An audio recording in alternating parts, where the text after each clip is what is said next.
कुठे गेले ते 15 मिनिट वाले? हैदराबाद से तुम्हारे वो 2 भड़वों को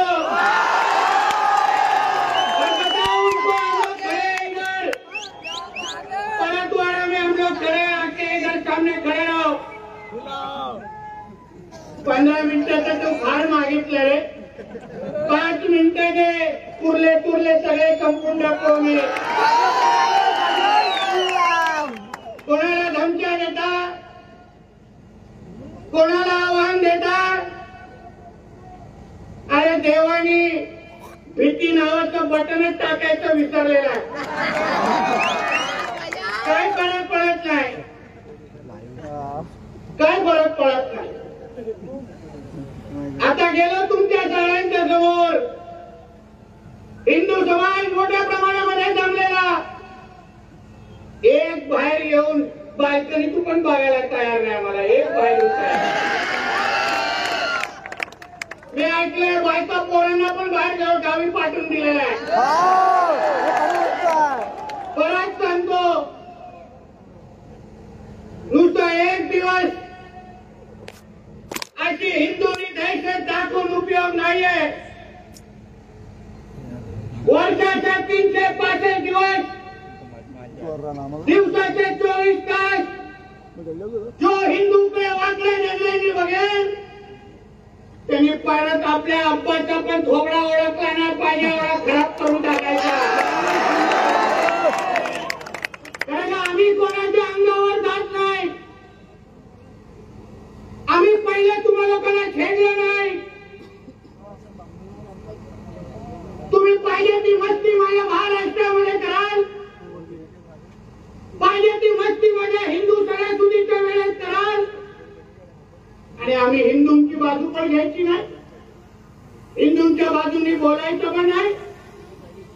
आणि आम्ही बोलायला लागलो तर बोलतोय की नितेश राणे दंगल भडकात आहे। तरी बघितल्या का दंगल कशी असते? आम्हाला महाराष्ट्रामध्ये वातावरण खराब करायचं नाहीये, पण तुम्ही जेव्हा भाईचाराच्या आमच्या लोकांना लेक्चर देता, मोठ्या गंगा जमुना एसबी सर्व धर्म समभावची टेपरेकडे वाजवता, मग तो नियम तुम्हाला लागत नाही का? तुमच्यासाठी ते नियम वेगळे आहेत का? आमचं सरळ स्पष्ट एवढंच म्हणणं आहे की जो नियम मुसलमान धर्माला लागतो, जो नियम मुसलमानांच्या सणासुदीला आणि ईदच्या जुलूसला लागतो, तोच नियम माझ्या गणेश चतुर्थीच्या मिरवणुकीला आणि नवरात्राच्या मिरवणुकीला लागला पाहिजे, एवढा सरळ स्पष्ट म्हणणं आहे।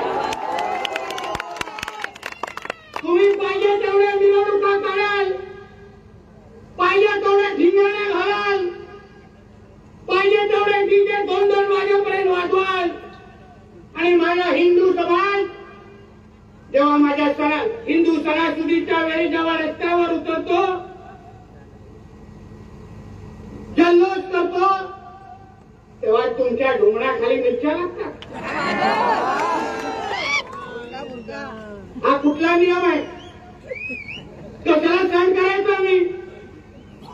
आता हल्ली गणेश चतुर्थीची मिरवणूक आणि दुसऱ्या दिवस ईदची जुलूसची मिरवणूक निघाली। माझ्यावर जे काय दंगल भडकावणारे आरोप करणाऱ्याला मी विचारे, मला भारत देशामध्ये, माझ्या महाराष्ट्रामध्ये एक अशी ईदची जुलूसची मिरवणूक तुम्ही दाखवायची, ज्या ईदच्या जुलूसच्या मिरवणुकीवर माझ्या हिंदू समाजाने दगड मारला असं एक मला दाखवायची, एक तुम्ही एक मला दाखवा। आणि आमचे जेव्हा गणपतीच्या मिरवणुका निघाल्या तेव्हा महाराष्ट्रामध्ये तुम्हाला किती जिल्ह्यांमधून टाकू, तुमच्या विदर्भामध्ये हे अक्कलकोट असेल, अकोला असेल, तुमच्या इथे नागपूर असेल, जिल्ह्यामध्ये हे लोकांनी दगड मारले, गणपतीच्या मूर्त्यांवर चप्पल मारले, गणपतीच्या मूर्ती तोडले,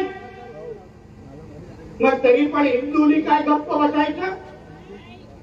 तरी पण नितेश राणे, तरी पण ठाकूर गजरेल, तरी पण सागर बेग, अनिल बोंडेंनी काय बोलायचं नाही? आम्ही घरी गप्प बसायचं की मारा तोडा, आमच्या मूर्त्या तोडत बसा?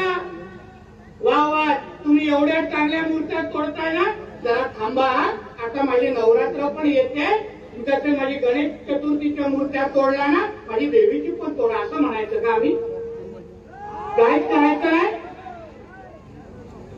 आणि जेव्हा आम्ही हा मुद्दा उचलतो, जेव्हा आम्ही त्यांच्या अंगावर जातो, त्यांच्या प्रश्न विचारण्याची हिंमत ठेवतो, तेव्हा मोठा हिंदू, मोठा आम्हा लोकांना बोलणारे, प्रश्न विचारणारे आम्हाला सांगतात, नाही नितेशजी, आमच्या देशामध्ये सर्व धर्म समभाव आहे, भाईचारा आहे. ती काय गंगा जमुना तहजीब बिजीब काहीतरी म्हणतात ते काय?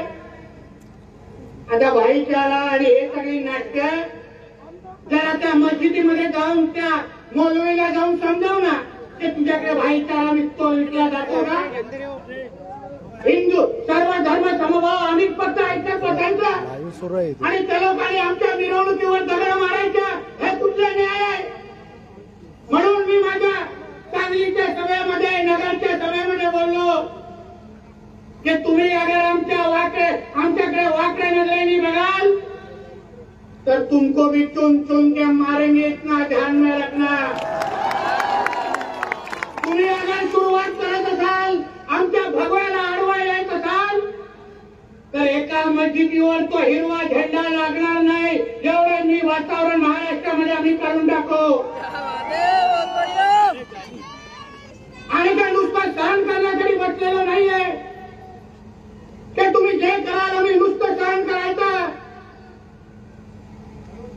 तुम्ही यापुढे लक्षात ठेवा, जे गणेश चतुर्थीला झालं तेच अगर नवरात्राला अगर कोणी करायचा प्रयत्न केला तर तुमच्या पण उरूस आणि ह्या जुलूसचे काही ईदच्या मिरवणुका वर्षभर निघतील, एक परत सुखरूप घरी जाणार नाही, एवढा शब्द घेऊन तुम्हाला पण इथे जातो. कारण का सुरुवात तुम्ही लोकांनी केली आहे आणि आम्ही अंत करण्याचं काम हिंदू समाज करेल, एक लक्षात ठेवा. नुसतं गप्प बसणाऱ्यापैकी आम्ही लोक नाही आहे. आणि काय मिरवणुका हो, जे आम्हाला सर्व धर्म समभाव बोलणारे जे कोण बडवे आमच्या समोर येऊन बोलतात, त्या बडव्यांना मला विचारायचंय, जरा ईदच्या जुलूसच्या मिरवणुका जाऊन बघ कोण नाचताय, त्याच्यात कसला घोषणा दिल्या जात आहे. हे पत्रकार मित्र मला विचारतात, ते काय नेताजी, तुम्ही तर सगळ्याच मुसलमानांच्या विरोधात बोलता. मी बोलतो नाही बोलत सगळ्या मुसलमानांच्या विरोधात, मी राष्ट्रभक्त मुसलमानांच्या विरोधात बोलत नाही. जय जय श्रीराम. मुसलमान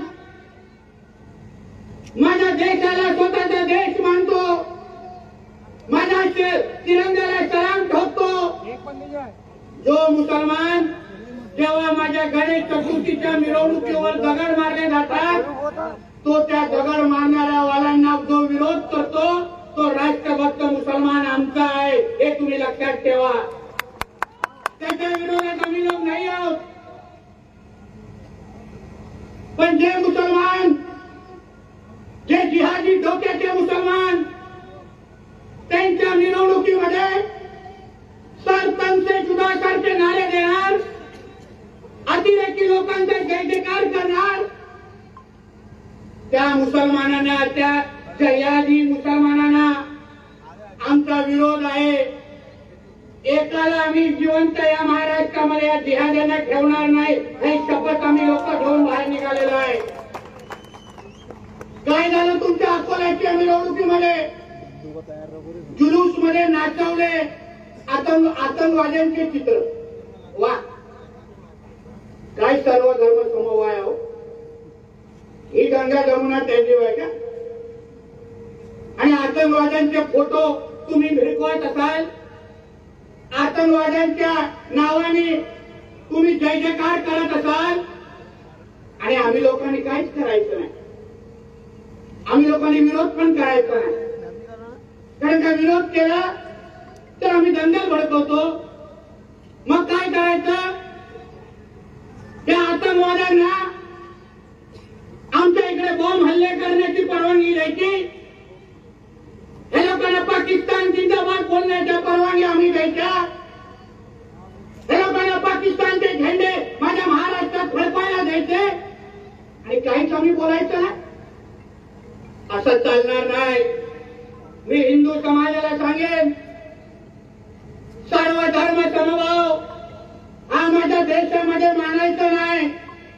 यात हा हिंदू राष्ट्र आहे, आणि या हिंदू राष्ट्रामध्ये पहिला हिंदूंचं हित बघितलं जाणार, आणि मग सगळ्यांना मोजला जाणार. हा तुमचा देश आहे. इथे 80 इथे 90% हिंदू राहतात. इथे हिंदूकडे कोणी वाकड्या नजरेने बघितलं त्याला एका जागेवर ठेवायचं नाही. ही शपथ घेऊन आज या मोर्चाकडून तुम्ही लोकांना निघायचं आहे. जय जय श्रीराम. ते लोक कट्टरवाद होऊ शकतात, कट्टरपंथी होऊ शकतात, आपल्या धर्मासाठी दिवस रात्र जगू शकतात, आणि आम्ही 9 ते 5 वाजता जसं दुकान बंद करतो ना, तसं धर्मापुढे पण काम बंद करायचं, घरी जाऊन झोपायचं आणि टीव्ही बघत बसायचं. आज कोणाला मारलं, आज कुठल्या बहिणीला लव जिहाद मध्ये घेऊन गेले बघायचं, आणि काहीतरी बातमी सापडली तर लगेच व्हॉट्सअपवर पाठवून बसायचं. ते बोलतात ना, शिवाजी महाराजांनी जन्म घेतला पाहिजे पण शेजारच्या घरी. मी काय नाही करणार. या मानसिकतेला माझा विरोध आहे. आपली ज्यांच्या विरुद्ध लढाई आहे ते केवढे कडवट आहेत हे पहिलं तुम्ही लक्षात ठेवा. त्यांच्या इस्लाममध्ये हिंदू हा काफिर असतो.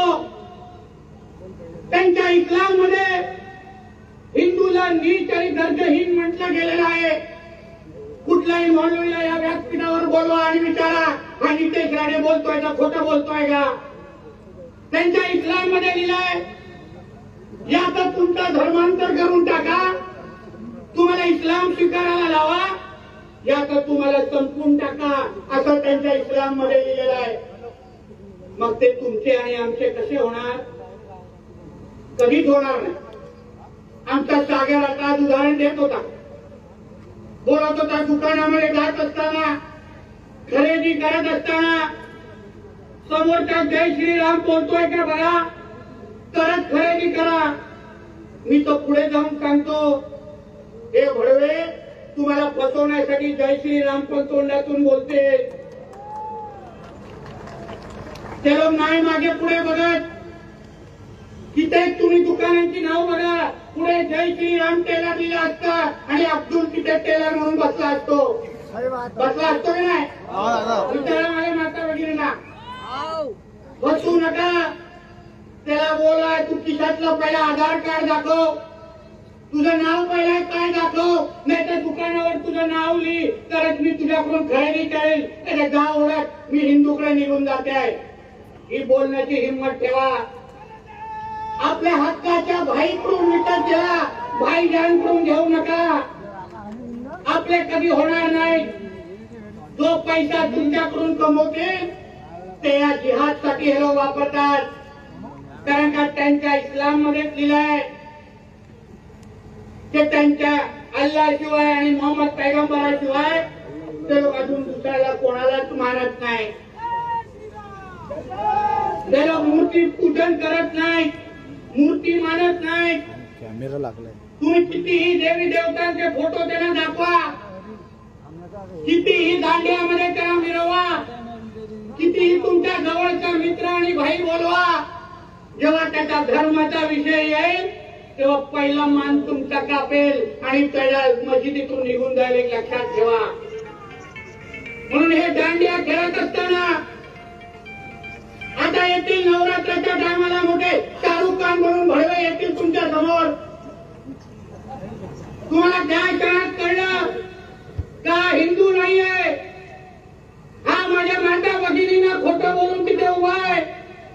माझ्या हिंदू भावांना मी सांगतो, दांड्या असा त्याच्या जागेवर घाला तर तो परत घरी वाकला नाही पाहिजे. त्यांच्या कुठल्या महिलेकडे वाकड्या नजरेने बघितल्यानंतर जिवंत ठेवतात का? आम्ही कित्येक लव्ह जिहादच्या केसमध्ये मी असो, आमचा सागर असो, आम्ही महाराष्ट्रात जातो. कधी कधी मुलगा हिंदू असतो, मुलगी मुसलमान असते. आणि जेव्हा त्यांच्या समाजाला कळतं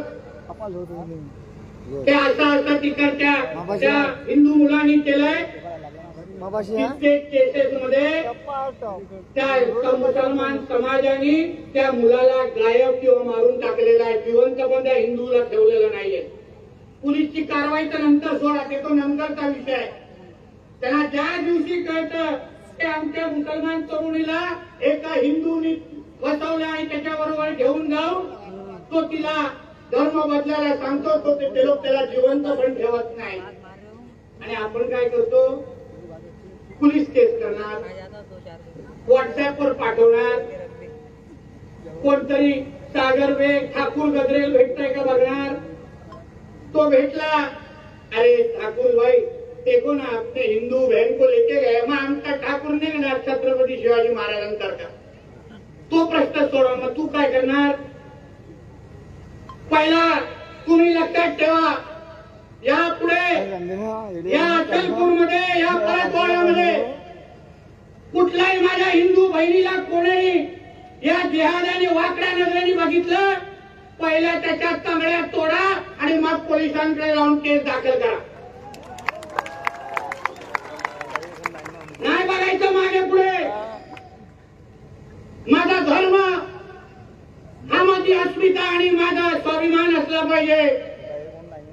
माझ्या धर्माकडे बघणाऱ्याला दहशत वाटली पाहिजे की नाही बाबा एका हिंदूकडे बघू नकोस, त्याच्याकडे बघितलं तो आम्हाला काही सोडत नाही, अशी भीती तुमच्या आपल्या धर्माबद्दल निर्माण झाली पाहिजे. मग नाही करायला लागणार आम्हाला अशा बाईक रॅली, नाही घ्यायला लागणार आम्हाला धर्मसभा.